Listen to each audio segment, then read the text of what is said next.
Hello there, Michelle Short here with Terrific Tags with Michelle. In this video I'm adding interest to florals in a clean and simple way.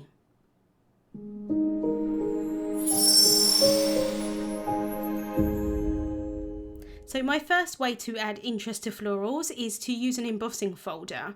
This gives so much detail onto florals. This is the Dreamy Daylilies collection. So there is the embossing folder, the die, which I'm not using today, but I wanted to just share that it is available, and the stencil set. I have die cut a Terrific Tags die from Classic Crest £110 solar white cardstock, and I'm going to place that inside of the Dreamy Daylilies 3D embossing folder.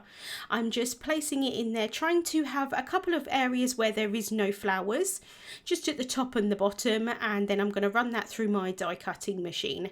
And already, without even adding any colour onto it, you've got that really beautiful detail of that embossing folder. I'm then taking the sticky mat here and I'm pressing the tag into it.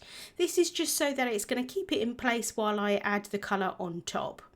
I'm then taking the first stencil from the Dreamy Daylilies simple colouring stencil set and I'm placing that over the top, and I'm really pressing that stencil down into the sticky mat, and that is going to keep it in place, and that's not going anywhere. That's really well stuck down. But I am just going to grab some post-it tape just to mask off the areas that I'm not going to add the ink to. I am very clumsy when it comes to ink blending. I tend to get it where I don't want it, so I do like to mask off those areas. I'm then going to add some colour on top, and I'm going to do this with two different completely shades of colour. So for the first ones, I'm adding some purple around the outer edges of these petals, and I'm using the Shades of Purple Crisp Dye Ink collection, and I'm just using the two darkest shades. So this first one here is Deep Iris, and I'm using a mini ink blending tool. Now, unfortunately, because of how I hold this tool, which is basically straight up and down, you can't really see a huge amount of what I'm doing, and I do apologise for that. But as I'm kind of moving the ink blending tool out of the way, you can see that I've really just added around the outside edges of those petals and really towards the tip of the petals, not to the centres. I'm then going in with the darker shade, which is Midnight Violet, and I'm just deepening that colour slightly around those really outer edges. I wanted this kind of flowers to be quite vibrant in colour, and that adds a lot of interest, especially onto a clean and simple, in this instance, tag, but it would work on a card as well. I'm then taking the Golden Sunset Fresh Dye Ink collection, and I'm just using the two lighter shades here, Sunray and Chamomile, and I'm using a detailed ink blending brush, and I'm adding that just towards the centres of these flowers. And the great thing about using the detailed brushes is that I'm not going to overlap that purple. I didn't really want the yellow and the purple to blend together, because sometimes you can get a really kind of muddy colour with purple and yellow. So I really wanted to not have that and have like a tiny little bit of white just in between the two shades. So I can lift that stencil off, being really careful here because you can see that it's really well stuck down to that mat.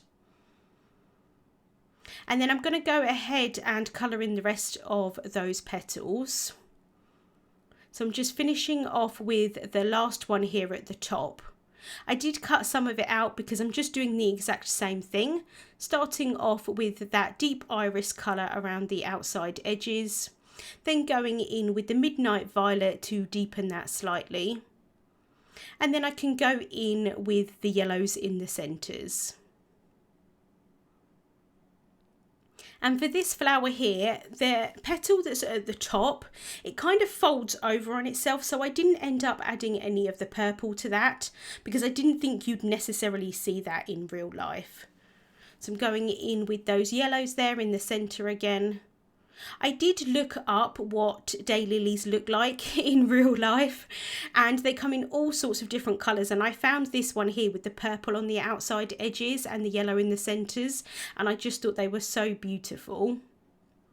I decided not to go ahead and deepen the stamens to any other darker colour, but there is one just kind of missing here that I didn't add ink to while I was doing the rest of the petals. So I'm just going over that with that part of the stencil. I can then go in with the Green Valley Crisp Dye inks to add colour to the leaves. And I'm using the three lightest shades, which are Firefly, Greenfield and Shadow Creek. So again, I'm using that mini ink blending tool, adding the lightest shade first. And then I can go in with the middle shade, and I'm just adding that more towards where the leaves meet the flowers. And then I can finish off with the darkest shade, and again just adding that really into those tiny little pieces there, just where the leaves meet the flowers. And I really love this colour combination of the kind of bright vibrant green with those bright vibrant flowers as well. So I went ahead and finished off the rest of those leaves, and I can just peel that stencil off, and I just love how it looks at this point. I think it's really pretty, but I do want to add a little bit more interest onto these flowers. So I'm going to take the Tahitian Terrace dual tip pens. I actually used these in my last video, but this time I'm going to use them in a different way. So I'm taking the chamomile colour, and I'm taking the fine tip end this time, and I'm just going to add in some dots to the centres of those petals. And this is just going to add a little bit more interest onto these flowers, but it's still done in quite a clean and simple way, which is the sort of style that I personally prefer. But there are lots of different ways that you could add interest to these flowers. You could add some like gold pen, which would look really nice as well. But like I said, I'm going for more of a subtle look, but I do still want to add that interest. And because I'm using the same shade of ink that I used, well, the same shade of pen that I used for the inks, like I said, they're just going to blend in slightly, but it is going to look really pretty, I think, at the end. And this generally is what kind of lilies have. They have like those speckly bits. I think it would look quite nice in a darker colour, maybe like black or something, or even white would look pretty, but I do just like having that yellow. So just adding in a few more extra dots there where I think I need them. And then I'm going to show you a little bit up close what that looks like. And I do think that looks really pretty. Just adds a little bit of extra interest.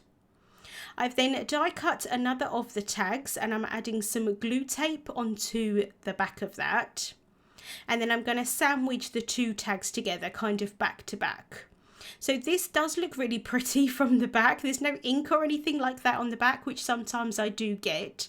But if I wanted to write a personal message, it's going to be really difficult to write that on that embossing. So I'm just popping that tag there on the back. I've then taken some twine and I folded it up and then popping that through the hole of the tag. And then I can pop the two other pieces around this piece and then secure that at the front, and then I can tie a bow. And the black twine is going to work really nicely for the sentiment that I add on top. So I'm just going to fiddle with this bow a little bit, get it to how I want it to be. And then I can cut the tails off with the new fine blade scissors. I've then stamped a sentiment from the Bold Sentiment stamp set onto white cardstock using Obsidian Pigment Ink. You can see the white core of the cardstock, how I've cut it into a strip.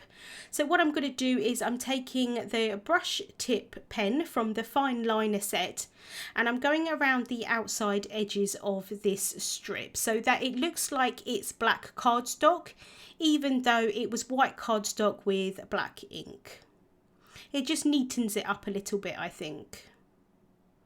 I did set that aside to dry. And then I can add some instant dimension foam tape onto the back of it before I adhere it down onto the tag. Can use some tweezers here to help me remove the backing off of that foam tape, and then I can use the tweezers as well to kind of hover it over the tag so that I can see where I want it to be placed before I press that down. I did think about adding some embellishments to the tag, but ultimately I liked it as is. It's really quite clean and simple, but there is a lot of interest on those flowers with the embossing, the 2 different colours of the ink, and then also that pen detail as well. Links to the products that I used will be listed in the description bar on YouTube and also over on the Altenew blog. Thank you so much for watching, and I hope you have a wonderful day. Hey there, Lydia here. I really do hope that you've just enjoyed the video. If so, please subscribe to the Altenew YouTube channel. Also, turn on the notification bell so you can get your daily dose of crafty techniques and tutorials just like this. Thank you so much for watching. Bye-bye.